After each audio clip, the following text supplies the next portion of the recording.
नमस्कार दोस्तों, आइए आज डिस्कस करते हैं सुपर टेट 2019 जो पिछले साल का पेपर है आपका। तो इसमें मैथ्स के सेक्शन को हम लोग डिस्कस करेंगे, कैसे क्वेश्चनों को तेज़ी से सॉल्व कर सकते हैं। इससे पहले हमने टेट की 2018 के पेपर को डिस्कस किया था, ठीक है। तो ये सीरीज आपको आने वाले पेपर में हेल्प करेगी। तो देखिए कैसे क्वेश्चनों को हम लोग अप्रोच के साथ लगाएंगे। पहला क्वेश्चन आपको दिया गया है, बी के किस मान के लिए असमीका b square plus 8b is equal greater 9b plus 14 आपका ट्रू है। तो देखिए क्या करना है, इसमें आपके सामने ऑप्शंस दिए गए हैं। बी बराबर B is greater than equal to -5 less than equal to 4, B is greater than 5 equal to 5 हो जाएगा, या तीसरा या इनमें से कोई भी ऑप्शन नहीं होगा। देखिए इसमें आपको सीधे सीधे ऑप्शंस को पुट कर देना है और पुट करके अपना आंसर आप टिक कर सकते हैं। तो पहला अगर इसमें देखा जाए ध्यान से, तो अगर आप इसमें ऑप्शन लगाएंगे तो वैल्यू हमारी नेगेटिव में जाएगी, जो कि इसमें ट्रूली नहीं होगी, ठीक है। अगर हम दूसरे ऑप्शन को फिल करते हैं तो ये बी बराबर जब वैल्यूज़ को लगाएंगे तो हमारी हाँ ये वैल्यू सेटिस्फाई कर जाएगी। तो हम कह सकते हैं कि हमारा सेकंड ऑप्शन जो है बिल्कुल ट्रू हो जाएगा। क्लियर। चलिए अगला क्वेश्चन देखते हैं क्या है। इसमें आपको दिया गया है कि संलग्न चित्र में ए बी प्लस ए सी बराबर है 5AD तथा ए बी तथा ए सी और ए डी बराबर है इक्वल टू 8। तो ए बी सी डी का क्षेत्रफल कितना होगा।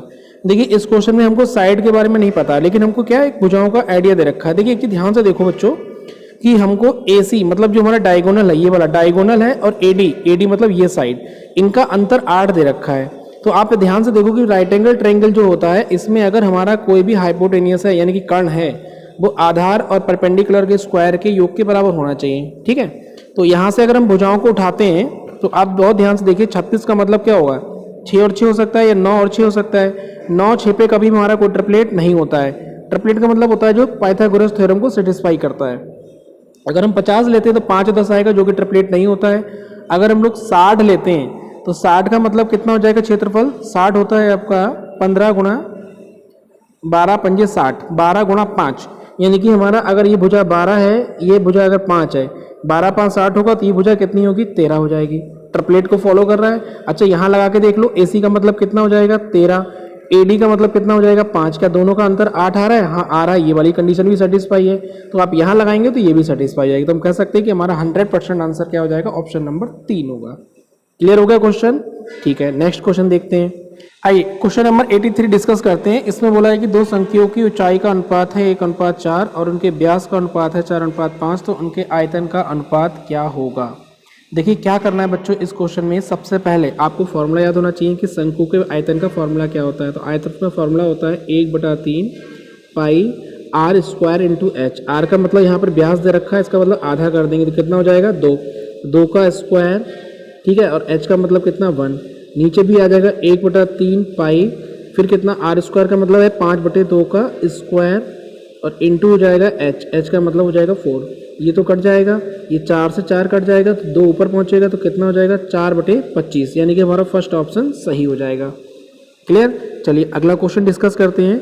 नेक्स्ट क्वेश्चन है आपका कि प्रथम 9 प्राकृतिक अभाज्य संख्याओं का औसत बताइए कितना होगा। देखिए इसमें कोई हम लोग फॉर्मूला नहीं लगाने वाले, सीधे सीधे आप संख्याओं को पहले लिख लीजिए, कौन कौन सी संख्या हमारी अभाज्य में आएंगी। अगर प्रथम 9 की बात हुई तो सबसे पहले हम 2 से स्टार्ट करेंगे, कभी भी 1 हमारा प्राइम नंबर नहीं होता है, ठीक है। तो देखिए 2 हो जाएगा, 3 हो जाएगा, 5 हो जाएगा, 7 हो जाएगा, 11 हो जाएगा, 13 हो जाएगा, 17 हो जाएगा, 19 हो जाएगा, और आपका 23 हो जाएगा। अच्छा अगर आप इनको जोड़ेंगे तो कितना हो जाएगा, तो इनको अगर ऐड करते हैं तो 13 और ये हो जाएगा हमारा कितना 30, ठीक है, 30 हो गया, और ये 11 और 23 अगर मिला लेंगे तो 20 ये हो जाएगा, और ये हो जाएगा 19 और 23 हो जाएगा 42, ठीक है, यानी कि आ जाएगा 100/9। सब जोड़ डाल के 100/9 आ जाएगा। 100/9 को अगर हम सॉल्व करेंगे तो कितना होता है 11 सही, नहीं ये नहीं 11 सही 1/9, 11 में 99 और 1 100, 100/9 आ जाएगा, यानी फोर्थ ऑप्शन हमारा सही हो जाएगा, ठीक है। चलिए अगला क्वेश्चन डिस्कस करते हैं। क्या क्वेश्चन है, आपको दिया गया है कि यदि 2916 का रूट जो है 54 होता है तो पूरी सीरीज का जो आपको बोला कि आंसर क्या होगा। तो इसमें देखिए सबसे पहले हम लोग क्या करने वाले हैं, आप इसको अगर ऐड करते हैं तो ऑप्शन में देखिए क्या आएगा। सबसे पहले ध्यान से देखो, यहाँ पर अगर कितने के बाद दे रखा है 4 और 4 8, 8 के बाद दिया है, यानी कि आंसर हमारा वो होगा जिसमें हमारा 0.4 के बाद लगा होगा, ठीक है। तो 4 के बाद अगर पॉइंट लगाए तो उसी आंसर को हम लोग क्या करेंगे, टिक कर लेंगे। तो देखिए यहाँ से पहले वाले से कितना आने वाला है, ये हमारा 5.4 आ जाएगा। दूसरे से कितना आ जाएगा हमारा 0.54 आ जाएगा। तीसरे से कितना आ जाएगा 0.54 आ जाएगा। अगले से कितना आएगा 0.054 आ जाएगा। अब इनको अगर आप जोड़ते हैं तो लास्ट में 4 आएगा, ठीक है, लास्ट में 4 आएगा, फिर 9 आएगा, फिर 9 आएगा, फिर 9 आएगा, फिर हमारा 5 आ जाएगा। मतलब हमारा कौन सा ऑप्शन लग रहा है, हमारा फर्स्ट ऑप्शन सही हो जाएगा। ठीक है, डायरेक्टली क्वेश्चन था, केवल आपको जोड़ के लिखना था। अगला क्वेश्चन देखो क्या दे रखा है, 3 संख्याओं का योग 98 है, पहली 2 संख्याओं का अनुपात इतना है, तो और तीसरी का अनुपात इतना है, दूसरी संख्या बताओ। देखिए इसमें क्या करेंगे, सबसे पहले अनुपात आप लिख लीजिए। तीनों का योग दे रखा है, कोई बात नहीं, पहली और दूसरी इसको मान लेते हैं ए और बी। ए बी का अनुपात कितना है, 2:3 हो गया। ठीक है, दूसरी और तीसरी मतलब बी और सी मान लेते हैं, कितना अनुपात है, ये 5:8 है।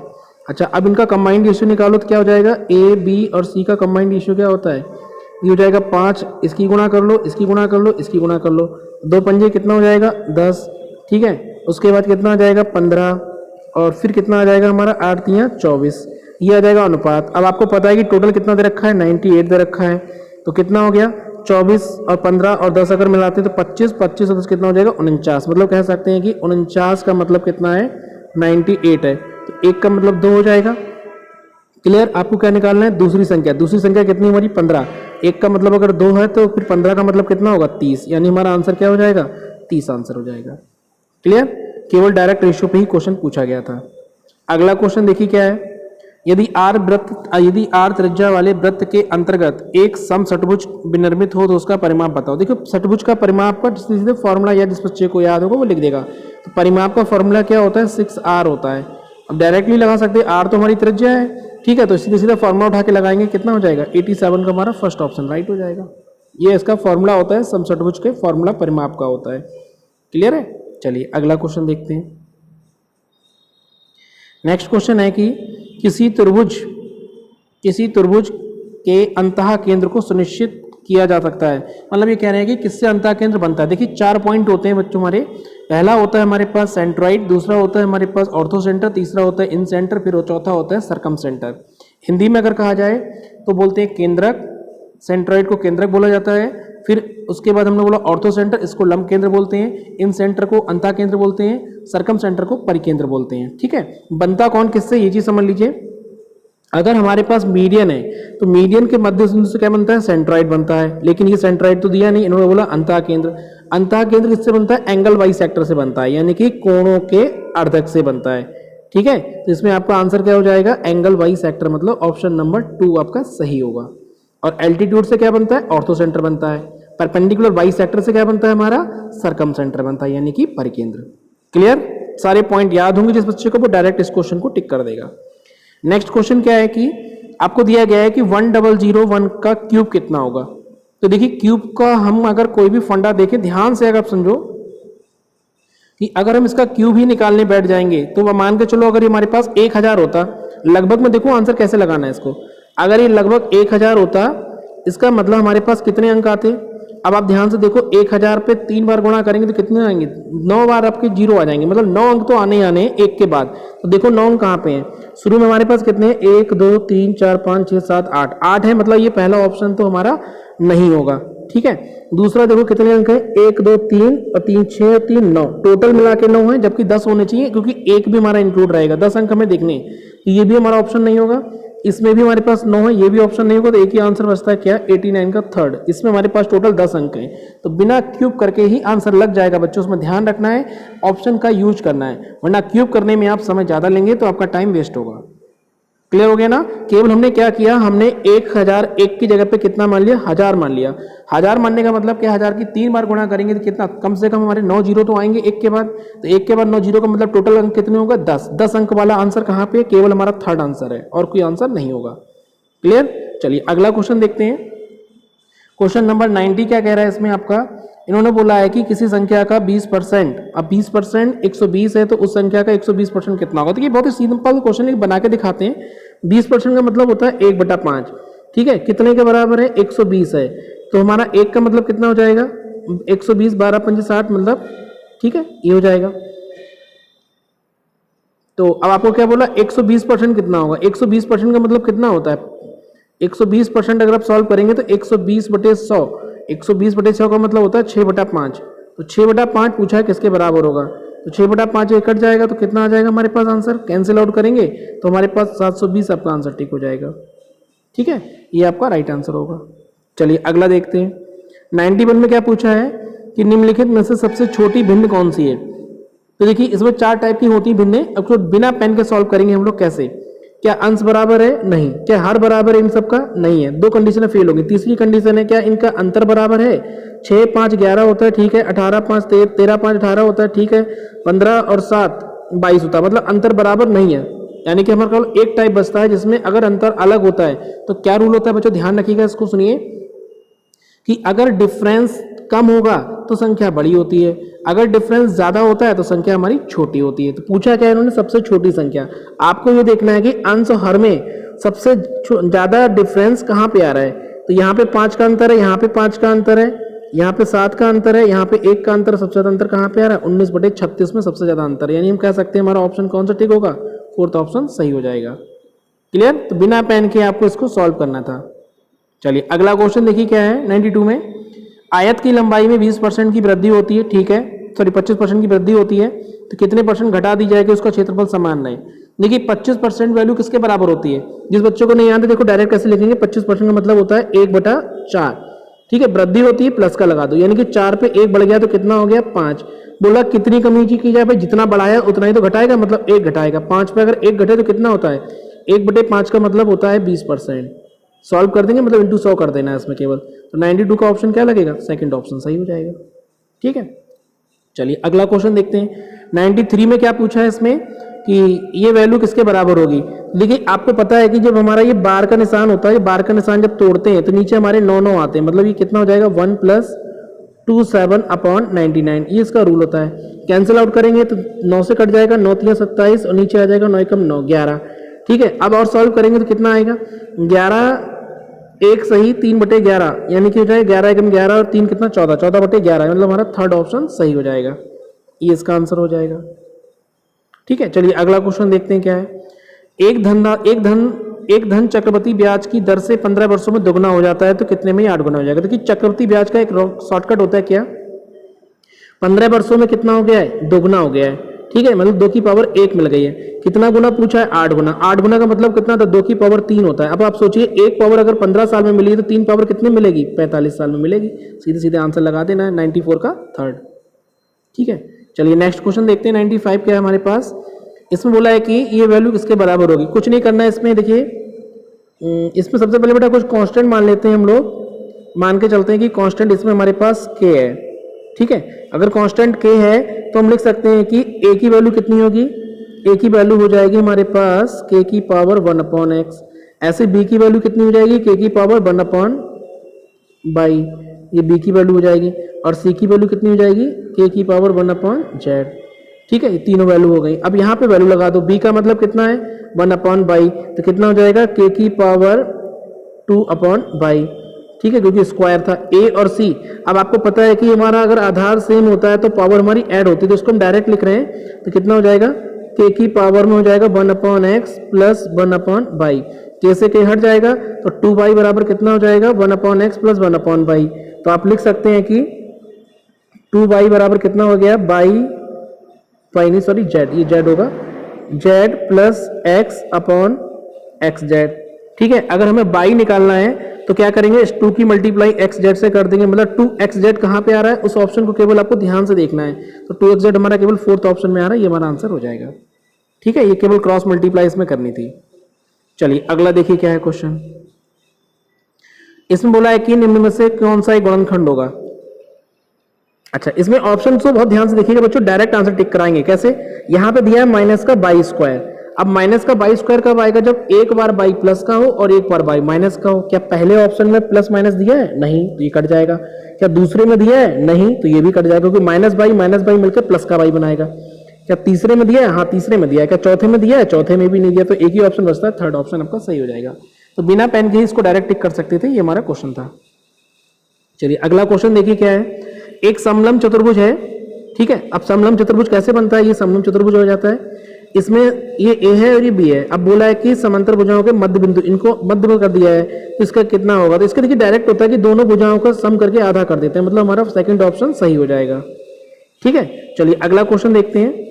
किसी कक्षा में 6 छात्रों की आयु का निम्नवत डाटा दिया है, तो माध्यिका कितने की? देखिए माध्यिका के लिए एक शॉर्टकट होता है बच्चों, क्या आपको एक सीक्वेंस में लिखना है। अगर ना भी याद हो तो लिख लो सीक्वेंस में कितना, 12, 13, 14, फिर 16, फिर 18 और 19। अब आप बीच की दो वैल्यू उठा लो, कितनी हो गई? 14 और 16। 14 और 16 कितना होता है? 30। 30 का आधा कर दो, कितना होता है? 15। तो हम इसमें टिक कर सकते हैं कि हमारा आंसर कौन सा होगा? सेकंड ऑप्शन सही हो जाएगा। चलिए अगला क्वेश्चन देखते हैं।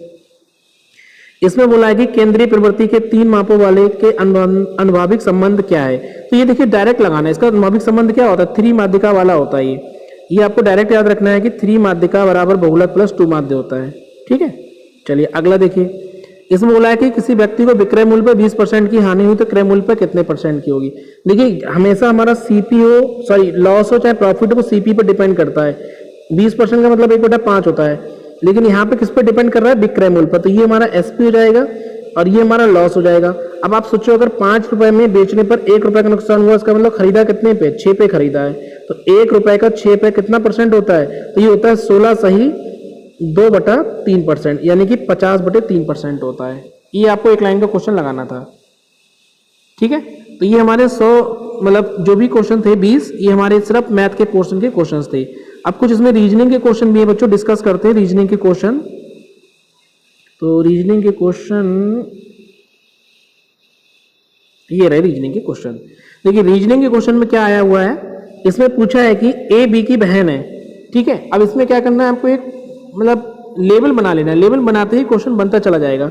अगर ए बी की बहन है तो मतलब ए बराबर लिख दो बी और यहाँ लगा दो माइनस, क्योंकि बहन है एक लेवल पर रहेंगे। सी बी की माँ है, तो सी बी की माँ है मतलब क्या है? बी की माँ है मतलब ये ऊपर चले जाएगा सी। ठीक है, तो ये हमारे पास सी ऊपर आ जाएगी, सी बी की माँ है। फिर क्या बोला? डी सी का पिता है, डी जो सी का पिता है मतलब और ऊपर चला जाएगा लेवल। अब क्या बोला है कि ई डी की माँ है, तो ई जो डी की माँ है मतलब एक लेवल और ऊपर चला जाएगा। तो यहाँ पे जनरेशन का लेवल बढ़ता चला जा रहा है। तब ए का डी से कैसे संबंधित है? तो ए का डी से क्या संबंध है भाई? ए और डी में हमारा क्या है? ये सीधा सीधा देखिए, ये सी जो है डी सी का पिता है, तो ये पिता है मतलब ये प्लस है, और सी बी की माता है, तो बी की माता हो गई।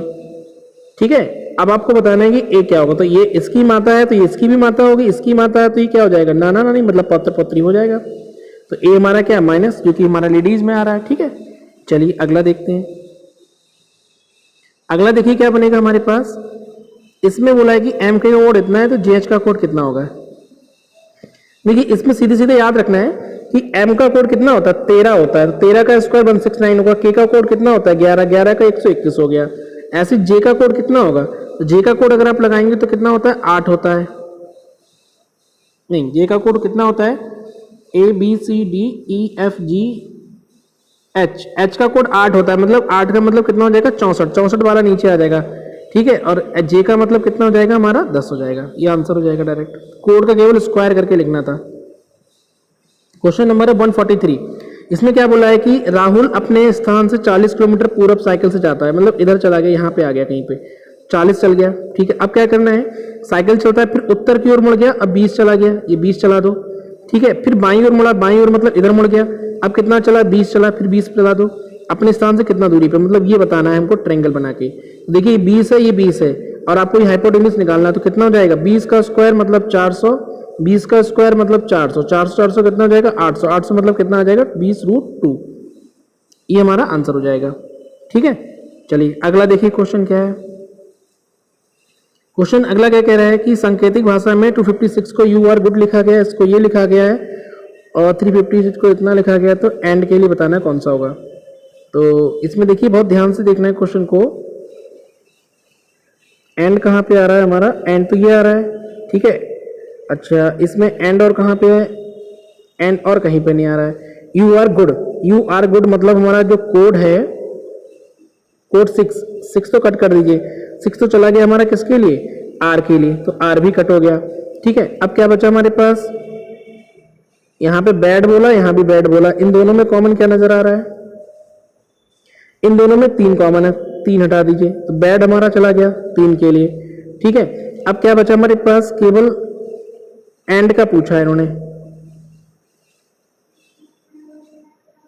तो यहाँ पे एंड का गुड का कितना हो जाएगा 5, तो एंड के लिए केवल 8 बचेगा, यानी हमारा कोड जो होगा कितना हो जाएगा, फर्स्ट ऑप्शन सही हो जाएगा। ठीक है, ये 5 कोड किसके लिए चला जाएगा, ये 5 कोड हमारा चला जाएगा गुड के लिए, तो एंड के लिए क्या बचेगा, केवल एक ही बचेगा। देखिए यहाँ पर 5 बचा है और ये 5 बचा है, तो ये दोनों गुड और गुड कट जाएंगे, इसलिए हमारा 8 हो जाएगा। ठीक है, चलिए नेक्स्ट क्वेश्चन देखते हैं। नेक्स्ट में क्या बोला है कि फॉर को FPTGI लिखा गया है, इसको क्या लिखा जाएगा, MNOPQRST। देखिए पहला लेटर चेंज नहीं है, मतलब सी का सी रहेगा इसमें। ठीक है, पहला लेटर में कोई चेंज नहीं है। फिर यू के बाद कितना आएगा, एक लेटर आगे चला जाएगा, MNOP था तो PQRST UB, बी वाला कौन सा ऑप्शन है, ये कट गया ऑप्शन, ये कट गया, यानी इन दोनों में से कोई एक होगा। फिर IJKL MN, एन वाला कौन सा ऑप्शन है, एन वाला हमारा तीसरा ऑप्शन है, मतलब हमारे पास थर्ड वाला ऑप्शन सही हो जाएगा। तो ये था दोस्तों हमारे पास सुपर टैट का पेपर, जो तो ये दोस्तों पेपर था हमारा प्रीवियस ईयर्स का। कुछ क्वेश्चन हम लोगों ने डिस्कस किए सुपर टैट 2019 के, तो कैसे पेपर को लगाना था फास्ट अप्रोच में, ये हमने सीखा था।